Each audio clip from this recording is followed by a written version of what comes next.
अस्सलाम वालेकुम दोस्तों। ड्रामा सीरियल पंजावेरी ड्रामे में छा थींदो। छा जाबिर खान हाणे सिकू मां तंग थी करे सिकू खे मारे छॾींदो। छा सोरठ बेगम आख़िरकार हिना बेगम जे चालनि खां वाक़िफ़ थी वेंदो। छा रूंडो आख़िरकार जाबिर वारनि सां दुश्मनी निभाईंदो। दोस्तों तव्हांखे सॼी कहाणी ऐं अपडेट इन नंढड़ी ऐं छोटड़ी वीडियो में ॾियण वारो आहियां। दोस्तों वीडियो खे आख़िर ताईं ॾिसंदा थी सघे मुंहिंजो यूट्यूब चैनल तमीर जमाली खे लाज़मी सब्सक्राइब कंदा। दोस्तों सब्सक्राइब करण सां को अव्हांजो बैलेंस न करंदो। काफ़ी असांजी हौसला वधंदी ऐं तव्हांखे भी वधीक वीडियो ॾिसण वटां मिलंदा। दोस्तों अव्हांजो टाइम वेस्ट न करायूं, हलूं था पंहिंजी कहाणी ऐं अपडेट जी तरफ़। दोस्तों हाणे तव्हां ॾिसंदा जाबिर खान जेको आहे सिकू मां आख़िरकार तंग थी वेंदो ऐं सिकू उनखे अहिड़ा त टंडा ॾींदो जो जाबिर खान मजबूर थी करे ऐं पोइ उनखे मारण जी कोशिश कंदो। बहरहाल हाल ही फ़िलहाल जेको आहे सिकू खे मारे न सघंदो। सिकू खे मारण जी वॾी प्लानिंग ठाहींदो। बहरहाल उन्ही में सिकू कामयाब थी वेंदो ऐं सिकू खे हयाती मिली वेंदी। दोस्तों हाणे तव्हां ॾिसंदो त सोरठ बेगम जेको आहे घणो परेशान हूंदो हो। पोइ हू हासिना बेगम जी चाचूसी कंदो त हू आख़िरकार कहिड़ा कम पियो करे ऐं चाकर खान जे खिलाफ़ कहिड़ा खॾ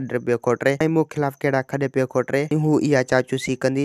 हासिना बेगम भी हिकु वॾी शैतान आहे ऐं उनखे जो अचण छॾींदी कोन। दोस्तों हाणे तव्हां ॾिसंदो त रूंडो जेको आहे जाबिर खान खे साफ़ साफ़ चई छॾींदो त अञा त शुरुआत आहे। अञा मूं जहिड़े जी शुरुआत न आहे कई। अञा मां जहिड़े जी मुंड ते भी न आहियां पहुतो। तोखे त अहिड़ो सबक सेखारींदुसि जो दुनिया ॾिसंदी। तोखां सभु हिसाब किताब पूरा कंदुसि त मां भी ॾिसां त तूं असां सां जहिड़ो करण वारो केरु आहीं। जाबिर खान चवंदो त रूंडो मां भी चयो मां तोखां वधीक आहियां पर तूं भी मूंखां वधीक आहीं। हाल मां तोखां सभु हिसाब किताब पूरा कंदुसि ऐं तोखे भी इहे चाल में फसाए तोखां पंहिंजी बेइज्जती जो प्लान वठंदुसि ऐं तोखे चाकर खान जे अॻियां बेइज्जती कराईंदुसि। ऐं दोस्तों हाणे तव्हां ॾिसो चाकर खान जेको आहे जाबिर खान खे घुराईंदो। जाबिर खान खे चवंदो त तुंहिंजो भलो इन में त तूं हक़ीक़त मूंखे ॿुधाए त सिकू जे भाउ खे छो ऐं छाजे करे मारियो ऐं इन में मारण जी तुंहिंजी कहिड़ी वजह हुई ऐं तूं कहिड़ो फ़ाइदो वठण पिए चाहियो। जाबिर खान चवंदो त रस चाकर खान इन में मुंहिंजो को भी ॾोह न आहे न इन में मुंहिंजा हथ आहिनि। दोस्तों उम्मीद है कहानी आई हूंदी। तव्हांखे पसंदि असांखे ॾींदा हाणे इजाज़त। वरी तव्हां सां मिलंदासीं के नई वीडियो में। खुदा हाफ़िज़।